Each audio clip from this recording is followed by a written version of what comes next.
बहुत सारे स्टूडेंट्स का फीडबैक आता है कि पॉलिटी बहुत बोरिंग, थ्योरेटिकल एंड थोड़ा टफ सब्जेक्ट है। हाँ, ये थोड़ा सा थ्योरेटिकल ज़रूर है, but it is a easy and high scoring subject. Easy इसलिए कह रहा हूँ क्योंकि इसके हर चैप्टर में 4 या 5 कांसेप्ट ही होते हैं। अगर आपने वो प्रॉपर्ली समझ लिए, तो आप किसी भी टाइप के क्वेश्चन का आंसर कर पाएँगे एग्ज़ाम में। तो गोइंग फॉरवर्ड जब आप मेरा वीडियो देख रहे हैं, तो try and focus more on concept rather than cramming the definitions. So first of all let us discuss what is federalism. इसको डिस्कस करने से पहले let us take 3 hypothetical situation and as an example हम India को ही ले लेते हैं।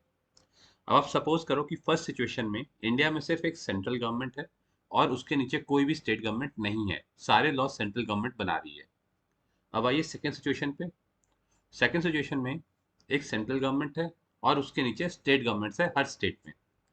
स्टेट गवर्नमेंट लॉज तो बना सकती हैं, लेकिन सेंट्रल गवर्नमेंट कभी भी चाहे तो किसी भी लॉ को चेंज कर सकती है जो स्टेट गवर्नमेंट ने बनाया, या फिर स्टेट गवर्नमेंट की पावर कभी भी छीन सकती है। अब आइए थर्ड सिचुएशन पे। एक सेंट्रल गवर्नमेंट है और सेंट्रल गवर्नमेंट के नीचे स्टेट गवर्नमेंट है। सेंट्रल गवर्नमेंट अपने लॉ बनाती है अपने एरियाज में, स्टेट गवर्नमेंट अपने एरियाज में लॉ बनाती है, और कॉन्स्टिट्यूशन ने लिखा है कि स्टेट गवर्नमेंट के जो लॉज मेकिंग पावर है उसको सेंट्रल गवर्नमेंट छीन नहीं सकती है।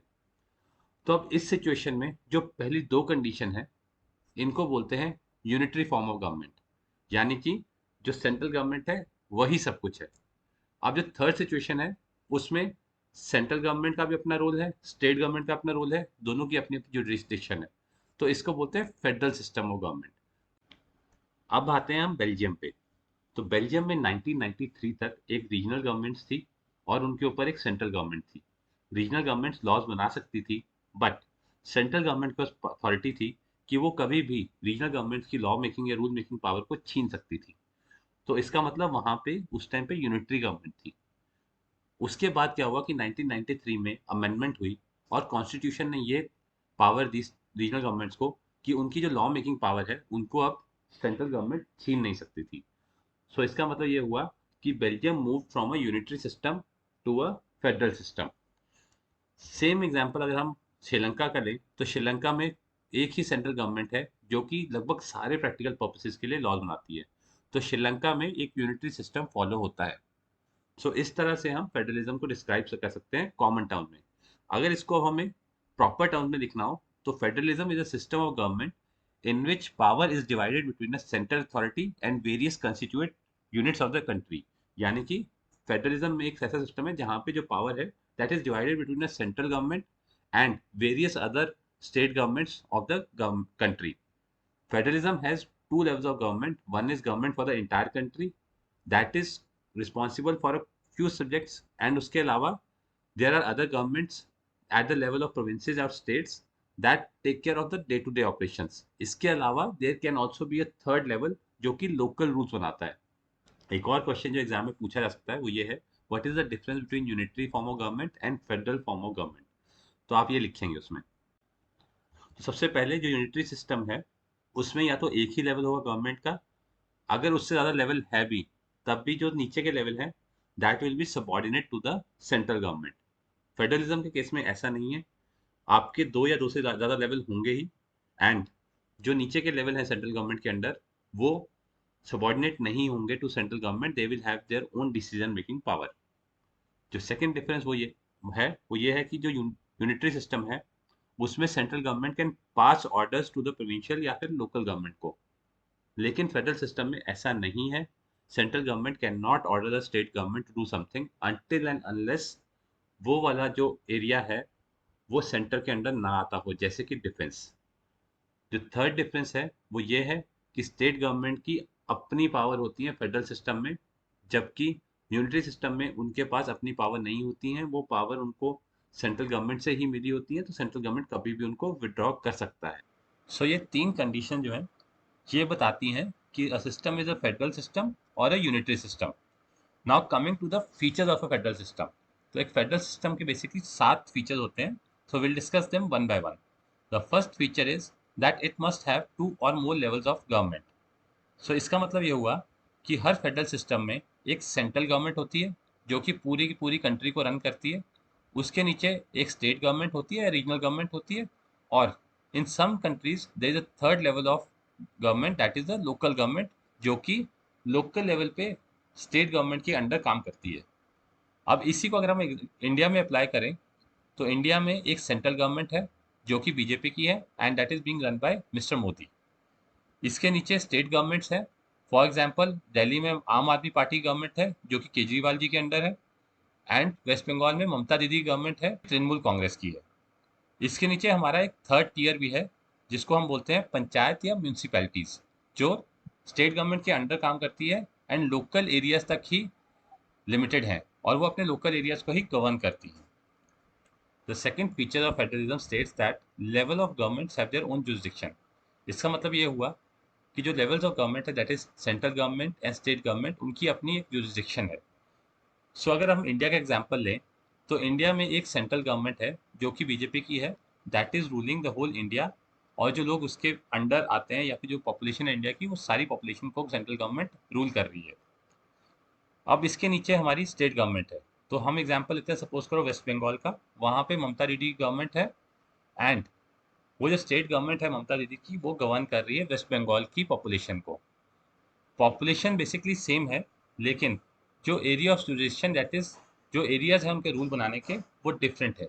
सेंट्रल गवर्नमेंट कुछ एरियाज में रूल बना सकती है, वहीं स्टेट गवर्नमेंट कुछ डिफरेंट एरियाज में रूल बना सकती है और कुछ एरियाज ओवरलैप भी होते हैं, लेकिन बेसिकली उनकी जुरिसडिक्शन जो है वो डिफरेंट है। So the second feature states that different tiers of government govern the same citizens, but each tier has its own jurisdiction in a specific matter of legislation, taxation and administration. अब आते हैं हम third feature of federalism, that is jurisdictions are constitutionally guaranteed. Third feature बोलता है जो jurisdictions हैं different level of government की, वो कॉन्स्टिट्यूशनली गारंटीड है। इसका मतलब ये हुआ जो कॉन्स्टिट्यूशन है उसमें रिटर्न में स्पेसिफाई किया जाता है कि हर लेवल ऑफ गवर्नमेंट का क्या जुरिसडिक्शन है और वो किस एरिया में रूल्स बना सकती हैं। सो इससे ये होता है क्योंकि ये रिटर्न है तो ये कॉन्स्टिट्यूशनली गारंटीड है एंड हर टीयर को पता है कि हमारा जो एरिया ऑफ जुरिसडिक्शन है वो क्या है और हम किस एरिया में रूल बना सकते हैं। Now coming to the fourth feature. अब आप सपोज कीजिए कि हमने लिख दिया कॉन्स्टिट्यूशन में कि सेंट्रल गवर्नमेंट एरिया ए पे रूल बना सकती है एंड एरिया बी पे रूल बना सकती है, वहीं स्टेट गवर्नमेंट जो है वो एरिया सी और एरिया डी पे रूल बना सकती हैं। अगर कॉन्स्टिट्यूशन में कुछ ऐसा प्रोविजन ना दिया गया जिससे कि ये रूल चेंज ना हो पाए, तो सेंट्रल गवर्नमेंट या स्टेट गवर्नमेंट कभी भी इन रूल्स को चेंज कर देंगी। तो जो गारंटी कॉन्स्टिट्यूशन दे रहा है बेसिकली वो तो नल हो जाएगी। तो जो फोर्थ फीचर हमारा है वो बहुत इंपॉर्टेंट है। वो ये बोलता है कि फंडामेंटल प्रोविजन जो है वो यूनिलेटरली चेंज नहीं हो सकती। तो इसका मतलब ये हुआ कि हमारे जो फंडामेंटल प्रोविजंस हैं जिससे कि पावर सेग्रीगेट की गई है between state government and central government, वो ना तो अकेला सेंट्रल गवर्नमेंट चेंज कर सकता है ना ही स्टेट गवर्नमेंट चेंज कर सकता है। इसके लिए दोनों ही गवर्नमेंट्स का कंसेंट चाहिए होता है, तभी आप बेसिक स्ट्रक्चर को चेंज कर सकते हैं। तो ये बहुत इंपॉर्टेंट एक प्रोविजन है जो कि होना चाहिए फेडरल सिस्टम में। Now coming to the fifth feature. अब हम एक सिचुएशन लेते हैं जहाँ पे सेंट्रल गवर्नमेंट ने एक रूल बनाया एंड स्टेट गवर्नमेंट ने भी उसी एरिया पे एक रूल बना दिया और ये जो रूल्स हैं एक दूसरे के ऊपर ओवरलैप कर गए और कहीं ना कहीं इन दोनों के बीच में डिस्प्यूट हो गया। अब ऐसे केस में कॉन्स्टिट्यूशन ने कुछ चीज़ें लिखी हैं बट वहाँ पे फिर भी कुछ लूपहोल्स हैं एंड कुछ एरियाज में सेंट्रल गवर्नमेंट और स्टेट गवर्नमेंट जो है वो ओवरलैप करते हैं एक दूसरे के ऊपर। तो यहाँ पे कोर्ट्स आते हैं पिक्चर में। तो यहाँ पे कोर्ट्स को पावर दी गई है कि आप इंटरप्रेट करो कॉन्स्टिट्यूशन को, और अगर कोई लूपहोल रहता है जिससे कि डिस्प्यूट रेज हो रही है between different level of government, तो वहाँ पे कोर्ट एज एन एम्पायर काम करेगा एंड जो डिसीजन कोर्ट देगा वही अप्लाई होगा to both central government as well as state government. Now coming to the sixth feature of federalism. अब सपोज करो आप कि हमारी एक सेंट्रल गवर्नमेंट है, एक स्टेट गवर्नमेंट है, बट सारा का सारा रेवेन्यू इकट्ठा करती है सेंट्रल गवर्नमेंट, स्टेट गवर्नमेंट पास रेवेन्यू आता ही नहीं है एंड वैसा वैसा भी हो सकता है इसका। अब इस केस में हर बार सपोज करो अगर सेंट्रल गवर्नमेंट का सारा रेवेन्यू आ रहा है और स्टेट गवर्नमेंट को उसका रेवेन्यू आ नहीं रहा, तो सेंट्रल गवर्नमेंट के ऊपर हमेशा डिपेंडेंट रहेगी स्टेट गवर्नमेंट। तो उससे क्या हुआ कि उसकी जुरिसडिक्शन तो अपनी मिली नहीं उसको, वो तो ऑटोनोमस रही नहीं, वो हमेशा डिपेंडेंट रहेगी सेंट्रल गवर्नमेंट के ऊपर। तो फेडरल सिस्टम में स्पेसिफाई होता है कि सेंट्रल गवर्नमेंट को कहाँ से रेवेन्यू आएगा एंड स्टेट गवर्नमेंट को कहाँ से रेवेन्यू आएगा, ताकि दोनों एक दूसरे से इंडिपेंडेंट रहे और अपनी अपनी पावर एक्सरसाइज कर पाए without any dependence on each other. This feature states that sources of revenue for each level of government are clearly specified to ensure their financial autonomy. Now coming to the seventh feature. Seventh feature discuss करने से पहले हम दो objective federalism के discuss करेंगे। Federalism के basically दो objectives हैं, firstly to safeguard and promote unity of the nation, and secondly to accommodate regional diversity. For example अगर इंडिया का ले लें तो इंडिया में बहुत डाइवर्स पॉपुलेशन है, तो हमारे फेडरलिज्म के यहाँ पे ये ऑब्जेक्टिव्स हैं कि हमारी जो यूनिटी है वो मेंटेन रहे, बट स्टिल जो डाइवर्सिटी है उसको हम अकोमोडेट करें। तो इसके लिए एक आइडियल फेडरलिज्म के दो एस्पेक्ट होने चाहिए, जो सेंट्रल गवर्नमेंट है और जो स्टेट गवर्नमेंट है, उन दोनों के बीच में एक एग्रीमेंट होना चाहिए कि हाँ हमारी ये पावर्स हैं और हम अपनी पावर्स शेयर करेंगे। Secondly they both have secondly उन दोनों को ट्रस्ट होना चाहिए एक दूसरे के ऊपर कि जो सेंटर है वो अपने रूल्स को अडेयर करेगा एंड स्टेट अपने रूल्स को अडेयर करेगा।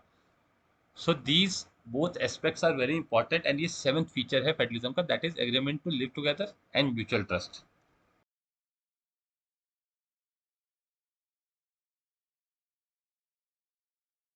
Now since we have learn the salient feature of federations, अब हम डिस्कस करेंगे दो टाइप की फेडरेशन कौन सी होती है।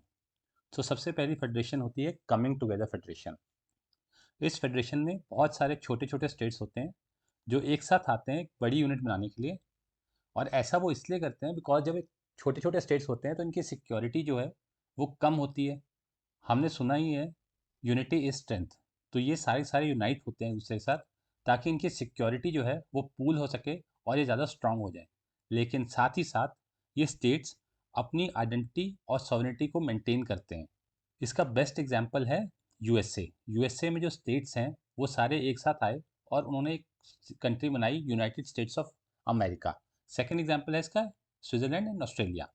अब यूएसए के एग्जाम्पल में जो स्टेट्स हाथ में आए, अब यूएसए के केस में जो स्टेट्स साथ में आए वो साथ इसलिए आए ताकि कंबाइंड उनकी सिक्योरिटी जो है ज़्यादा स्ट्रांग हो and they will be a stronger country together. But साथ ही साथ उन्होंने अपनी आइडेंटिटी भी मेंटेन की है। अब क्योंकि ये लोग अपनी मर्जी से साथ में आए हैं तो जब जो कॉन्स्टिट्यूशन बना उसमें इनको इक्वली स्ट्रांग रखा गया सेंटर के। इसका रीज़न ये था क्योंकि ये अपनी मर्जी से साथ में आए हैं तो इन्होंने सेंटर को उतनी ही पावर दी जितनी इनके पास थी। जो सेकंड टाइप की फेडरेशन होती है वो होती है होल्डिंग टुगेदर फेडरेशन। इसमें एक बड़ी कंट्री पहले आती है और फिर वो डिसाइड करती है कि वो अपने स्टेट्स और सेंटर के बीच में पावर को डिवाइड करेगी। इसका बेस्ट एग्जांपल है इंडिया, स्पेन एंड बेल्जियम। अब हम इंडिया का एग्जांपल लें तो इंडिया में सबसे पहले कंट्री आई हमारी इंडिया, उसमें बाकी के स्टेट्स को इंक्लूड किया गया पहले, उसके बाद कॉन्स्टिट्यूशन बनाया गया एंड कॉन्स्टिट्यूशन में बोला गया कि स्टेट्स को पावर दी जाएगी एंड सेंटर को डिफरेंट पावर दी जाएगी।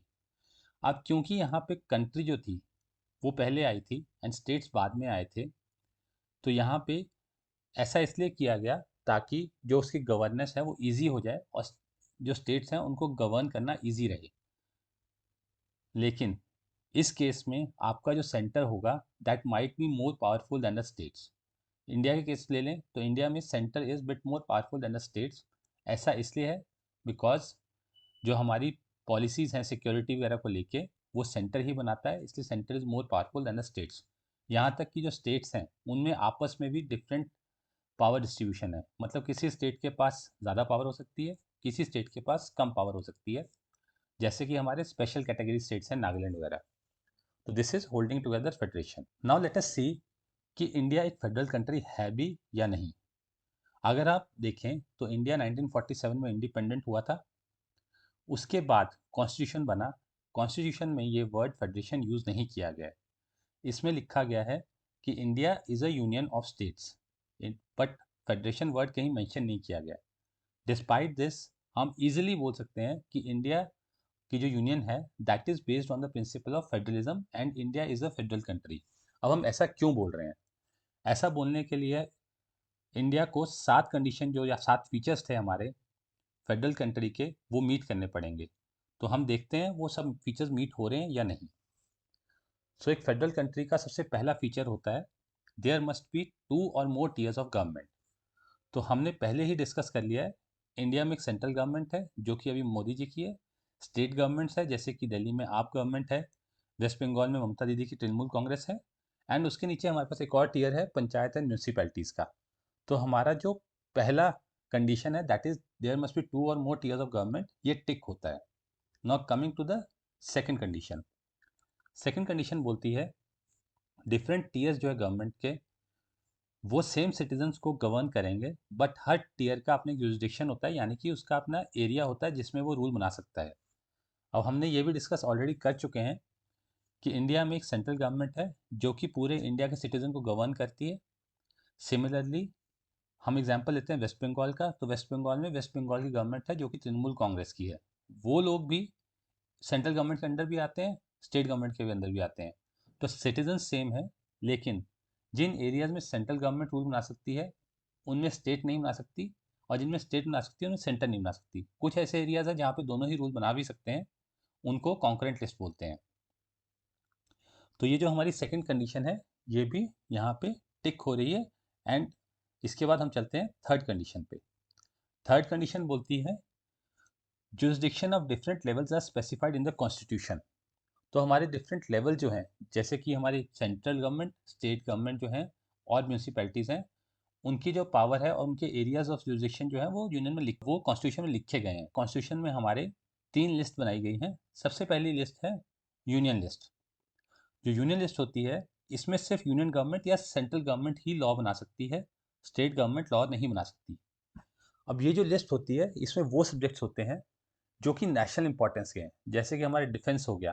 तो डिफेंस पूरी कंट्री का डिफेंस है, इसलिए उसमें यूनियन गवर्नमेंट या सेंट्रल गवर्नमेंट ही लॉ बना सकती है। सेकंड है हमारा foreign affairs, banking, communication and currency. तो ये सारे सब्जेक्ट जो हैं वो नेशनल इंपॉर्टेंस हैं के हैं, और ये सारे के सारे जो हैं एक यूनिफॉर्म पॉलिसी के अंडर चलें तभी ईज ऑफ गवर्नेंस रहता है। इसलिए इस लिस्ट में सिर्फ सेंट्रल गवर्नमेंट ही रूल्स बनाती है। सेकेंड लिस्ट है हमारी स्टेट लिस्ट। इसमें सिर्फ स्टेट गवर्नमेंट्स ही लॉज बनाती हैं, जैसे कि पुलिस हो गया, ट्रेड हो गया, कमर्स हो गया, एग्रीकल्चर और इरिगेशन। ये स्टेट के पास ही रखे गए हैं बिकॉज डिफरेंट स्टेट्स में डिफरेंट कंडीशन होती हैं। तो ईज ऑफ गवर्नेंस के लिए ये पावर स्टेट्स को दी गई है कि आप अपनी कंडीशन के अकॉर्डिंग रूल बनाइए ताकि आप इन एरियाज को ईजिली मैनेज कर पाएँ। कुछ स्टेट्स ऐसे हैं जैसे कि दिल्ली हो गया, दिल्ली में पुलिस सेंट्रल गवर्नमेंट के अंडर है, तो इसकी ये कुछ एक्सेप्शन भी हैं जो हम आगे भी डिस्कस करेंगे। थर्ड लिस्ट आती है कॉन्करेंट लिस्ट। अब जो कॉन्करेंट लिस्ट है इसमें स्टेट गवर्नमेंट और यूनियन गवर्नमेंट दोनों ही लॉ बना सकती हैं। फॉर एग्जाम्पल एजुकेशन हो गया, फॉरेस्ट हो गया, trade, union, marriage, adoption and succession वगैरह। अब ये जो कॉन्करेंट लिस्ट है इसमें दोनों को ही क्यों पावर दी गई है, बिकॉज इन एरियाज में दोनों ही गवर्नमेंट जो है उनकी पावर्स ओवरलैप करती हैं। तो यहाँ पे दोनों ही जो लेवल्स ऑफ गवर्नमेंट हैं वो दोनों ही रूल्स बना सकती हैं। अगर सपोज कीजिए स्टेट गवर्नमेंट ने एक रूल बना दिया एजुकेशन के ऊपर और यूनियन गवर्नमेंट ने कुछ डिफरेंट रूल बना दिया सेम एरिया में एजुकेशन के ऊपर, तो अगर ऐसा होता है तो यूजुअली इस केस में जो यूनियन गवर्नमेंट लॉ बनाएगी वो ही माना जाएगा। तो यहाँ पे पता चलता है हमें कि सेंट्रल गवर्नमेंट मोर पावरफुल है as compare to the state government, जो हमने पहले भी डिस्कस किया है। अब जब हमारा कॉन्स्टिट्यूशन बना था तो उस टाइम पे कंप्यूटर सॉफ्टवेयर वगैरह कुछ नहीं था, ये चीज़ें बाद में आई हैं। तो एरियाज जो उस टाइम पे कॉन्स्टिट्यूशन में ऐड नहीं किए गए वो सब एरियाज सेंट्रल गवर्नमेंट के अंदर ही आएंगे, एंड उनको बोलते हैं रेजिडुअरी सब्जेक्ट्स। अब ये जो हमारे जुडिशन है इनमें कुछ एक्सेप्शन भी हैं। कुछ ऐसे एरियाज हैं इंडिया में जो कि बहुत छोटे थे जिनको स्टेट नहीं बनाया जा सकता था, उनको हमने यूनियन टेरिटरी बना दिया, जैसे कि चंडीगढ़ हो गया एंड बाकी 7 यूनियन टेरिटरीज एक्सेट्रा। यहाँ पे सेंट्रल गवर्नमेंट ही लॉज बनाती है, स्टेट गवर्नमेंट नहीं है, तो स्टेट गवर्नमेंट यहाँ पे लॉज नहीं बनाएगी। तो यहाँ पे सेंट्रल गवर्नमेंट के पास स्पेशल पावर्स हैं, तो यहाँ पे ये स्टेट लिस्ट वाले लॉज भी सेंट्रल गवर्नमेंट ही बनाती है। सेकंड एक्सेप्शन है हमारे स्टेट्स लाइक असम, नागालैंड, अरुणाचल प्रदेश, मिजोरम। इनके पास स्पेशल पावर है अंडर आर्टिकल 371। तो आर्टिकल 371 की वजह से इन स्टेट गवर्नमेंट के पास पावर्स हैं स्पेशल, जिस वजह से ये यहाँ पे डिफरेंट काइंड ऑफ लॉज बना सकती हैं जो कि नॉर्मल स्टेट गवर्नमेंट नहीं बना सकती। तो हमारा थर्ड पॉइंट भी टिक होता है। Now coming to the fourth point. Fourth point बोलता है fundamental provision can not be unilaterally changed. अब आप सपोज कीजिए कि यहाँ पे हमारी सेंट्रल गवर्नमेंट है और स्टेट गवर्नमेंट है इंडिया में। तो अगर सेंट्रल गवर्नमेंट का मन किया तो उसने कोई फंडामेंटल प्रोविजन चेंज किया और स्टेट गवर्नमेंट से सारी पावर ले ली।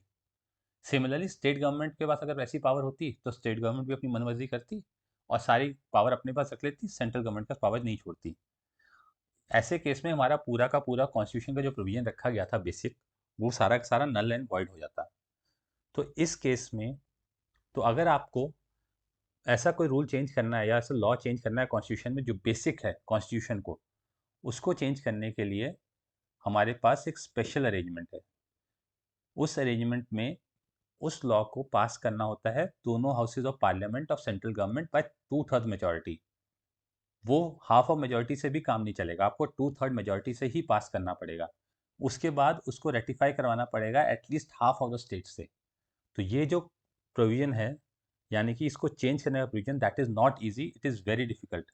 ये इसलिए रखा गया है ताकि कोई भी fundamental provision easily and unilaterally change ना हो सके। तो हमारा फोर्थ पॉइंट भी टिक होता है। अब सपोज करो हमारी केजरीवाल जी की गवर्नमेंट है दिल्ली में एंड मोदी जी की सेंट्रल गवर्नमेंट है। इन दोनों के बीच में कुछ ना कुछ लड़ाई हो जाए किसी रूल को लेके, एंड यूजुअली आपने देखा भी होगा न्यूज़पेपर में मोदी जी एंड केजरीवाल जी की लड़ाई चलती ही रहती है। तो इस केस में हमारी, तो यहाँ पे अंपायर का काम करता है Supreme Court. In any case of dispute between centre and state, Supreme Court acts as an umpire and solve the issue और the dispute between the state government and the central government, and Supreme Court का decision जो होता है वो दोनों को ही मानना पड़ता है। सो हमारा नेक्स्ट पॉइंट भी टिक होता है। Now coming to the next point, each level of government has its own source of revenue. तो हमारे यहाँ पे हर जो गवर्नमेंट का लेवल है उसके अपने सोर्स ऑफ रेवेन्यू है, जो कि मैंने यहाँ पे दिखा रखे हैं। आपको इतनी डिटेल में जाना नहीं है बिकॉज आपकी बुक में ये सब दिए नहीं गए हैं फिलहाल इस चैप्टर में। आप इसको, हम इसको बाद में कवर करेंगे अपकमिंग चैप्टर्स में। बट अभी के लिए आपके लिए सिर्फ ये है कि सेंट्रल गवर्नमेंट के पास अपने एरियाज हैं जहाँ से वो रेवेन्यू इकट्ठा करता है, और जो स्टेट गवर्नमेंट है उसके पास अपने एरियाज और रेवेन्यू जहाँ से वो रेवेन्यू आता है। Similarly third level of government यानी कि हमारी म्यूनसिपैलिटीज़ वगैरह को भी अपना रेवेन्यू आता है। अब ऐसा इसलिए किया गया है ताकि हमारे तीनों लेवल ऑटोनोमस रहे और डिपेंडेंट ना रहे एक दूसरे के ऊपर। सो हमारा नेक्स्ट पॉइंट भी टिक होता है। नेक्स्ट पॉइंट से there must be agreement and trust between various levels. So basically हमारा जो सेंटर एंड स्टेट है इनके बीच में डिस्प्यूट्स आते रहे हैं बहुत टाइम से, बट अभी तक ओवरऑल बैलेंस जो है वो अच्छे से मेंटेन किया गया है between central and state government. तो हमारा ये वाला पॉइंट भी टिक होता है। एंड सिंस हमारे ये सारे के सारे पॉइंट टिक होते हैं तो हम इजीली बोल सकते हैं that India is a federal country, despite the fact कि वो कॉन्स्टिट्यूशन में ऐसा वर्ड यूज नहीं किया गया है। नाउ लेट अस सी, इंडिया में फेडरलिज्म प्रैक्टिस जो किया जा रहा था तो उसके क्या क्या इफेक्ट्स आए हैं और हमने क्या क्या उसके लिए किया है। 1947 में जब इंडिया बना तो नंबर ऑफ स्टेट्स कम थे। With time Nagaland, Uttarakhand, Jharkhand etcetera ये सारे स्टेट्स बनाए गए। वो इसलिए बनाए गए बिकॉज इनमें language and ethnicity and culture differences थे। इनिशियली लोगों में एक डाउट था कि ऐसा करने से इंडिया डिवाइड हो जाएगा, बट ऐसा हुआ नहीं है अभी तक। एक्चुअली में ऐसा करने से इंडिया बहुत और ज़्यादा यूनाइटेड हो गया है एंड ये प्रैक्टिस हमारी सक्सेसफुल रही है। Now coming to the second point, language policy. Hindi 40% Indians बोलते थे लेकिन उसको कभी भी नेशनल लैंग्वेज नहीं बोला गया।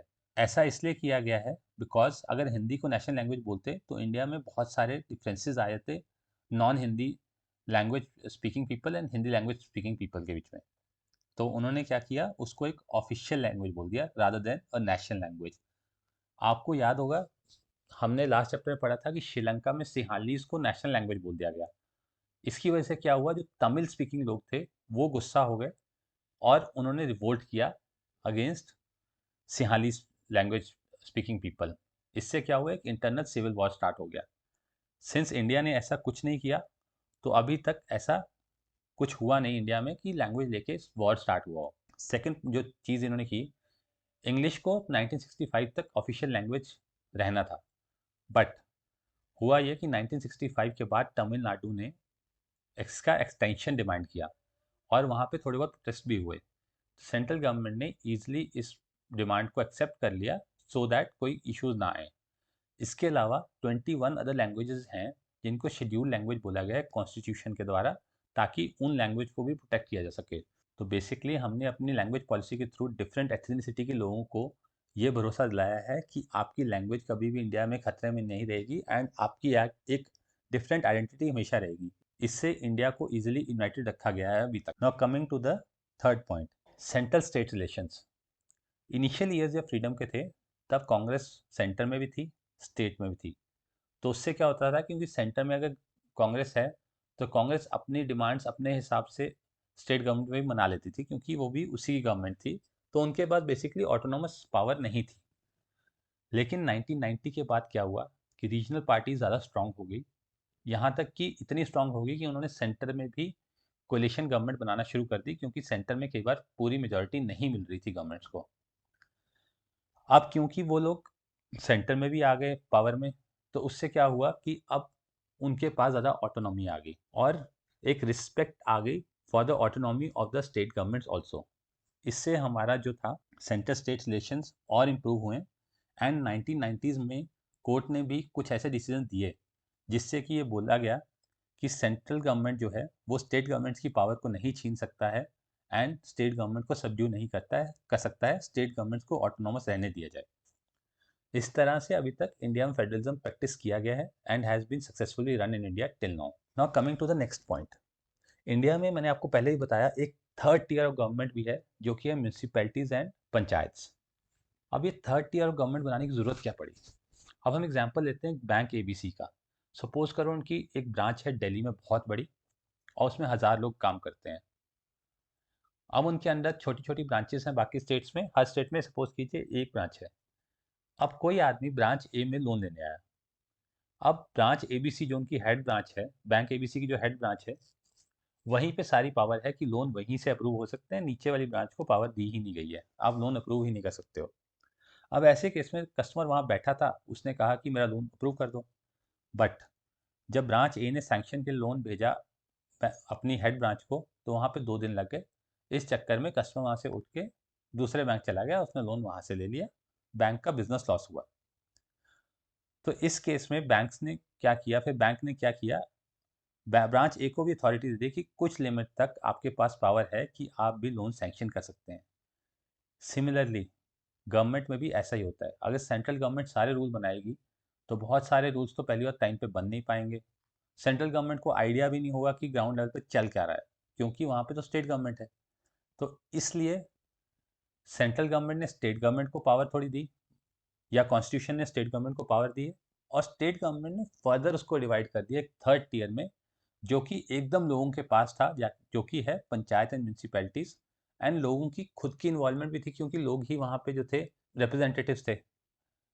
तो इससे क्या हुआ कि हमारा जो गवर्नेंस थी वो और इजी होगी, और हमने अपनी पावर जो थी वो और फर्दर डिवाइड कर दी डाउन द लाइन।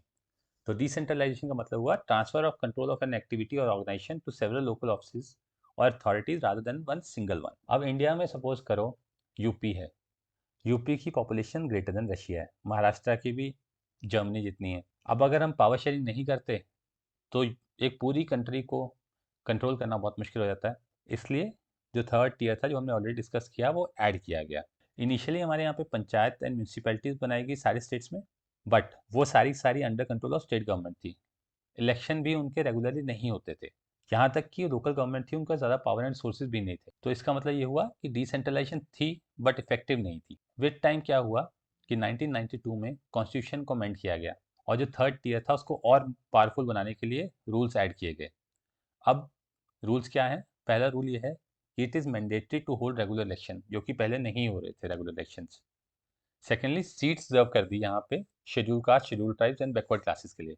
ऐसा इसलिए किया गया ताकि सारे लोगों को एंड सारी कम्युनिटीज़ को यहाँ पे रिप्रेजेंटेशन मिले थर्ड टीयर ऑफ गवर्नमेंट में। 1/3 ऑफ पोजीशन विमेन के लिए रिजर्व कर दी गई ताकि विमेन को भी यहाँ पे प्रॉपर रिप्रेजेंटेशन मिले। इसके अलावा एक स्टेट इलेक्शन कमीशन बनाया गया, जिससे कि जो इसके इलेक्शंस थे पंचायत के म्यूनसिपैलिटीज़ के वो फेयर वे में हो पाएँ। यहाँ तक कि स्टेट गवर्नमेंट को ये भी रिक्वायर्ड है कि वो अपनी कुछ power and revenue local government के साथ शेयर करें, and this sharing varies from state to state, but सबको करना ही पड़ता है। तो इससे क्या हुआ कि डिसेंट्रलाइजेशन और रीइंफोर्स हुई और स्ट्रांग हुई इंडिया में। अब हम बेसिक स्ट्रक्चर पढ़ लेते हैं पंचायती राज सिस्टम का। तो बेसिकली पंचायती राज सिस्टम में सबसे नीचे आप देखिए पंचायत है विलेज लेवल पे, उसमें वार्ड मेंबर्स होते हैं जो कि हैं पंच एंड प्रेसिडेंट, और उस प्रेसिडेंट को बोलते हैं सरपंच। इसको इलेक्ट करते हैं adult population of the village. Now coming to इसके ऊपर जो लेवल आता है वो आता है पंचायत समिति, ब्लॉक या मंडल, जो बेसिकली हमारी ग्राम पंचायत होती है उनको ग्रुप टुगेदर करते हैं और वो बनती है एक समिति। अब जो इसके मेंबर होते हैं वो इलेक्ट होते हैं पंचायत मेंबर से। अब इसके ऊपर जो लेवल आता है उसको बोलते हैं जिला परिषद। तो जितनी पंचायत समिति एक डिस्ट्रिक्ट में होती है उन सबको ऐड करते हैं और वो ग्रुप होके बनती है जिला परिषद। अब इनके जो मेंबर्स हैं वो भी इलेक्ट होते हैं बाय पंचायत समिति, ब्लॉक मंडल एक्सेट्रा। और कुछ यहाँ पे member of Lok Sabha and MLAs भी होते हैं जो उस डिस्ट्रिक्ट के, वो भी इसके मेंबर्स होते हैं। Coming to the next tier, that is local government in cities. तो यहाँ पे स्मॉलर टाउन में म्यूनसिपैलिटीज़ होती है, उनका एक चेयरपर्सन होता है। जो लार्जर सिटी है जैसे मुंबई वगैरह हो गया, वहाँ पे म्यूनसिपल कॉर्पोरेशन होती है और उनका प्रेसिडेंट एक मेयर होता है। अब जो लोकल गवर्नमेंट्स हैं, इन्होंने क्या क्या डिफिकल्टीज अभी तक फेस कर रहे हैं, तो सबसे पहला बात यह है, ग्राम सभा जो है वो रेगुलरली हेल्ड नहीं होती हैं। ज़्यादातर स्टेट्स ने बहुत ज़्यादा पावर अभी तक लोकल गवर्नमेंट्स को नहीं दी है और बहुत ज़्यादा रिसोर्सेज भी नहीं गए हैं। तो हम इजीली बोल सकते हैं that we are still a long way from realising the ideal of a self government. Please subscribe to our channel to get notified about the videos covering the rest of the syllabus.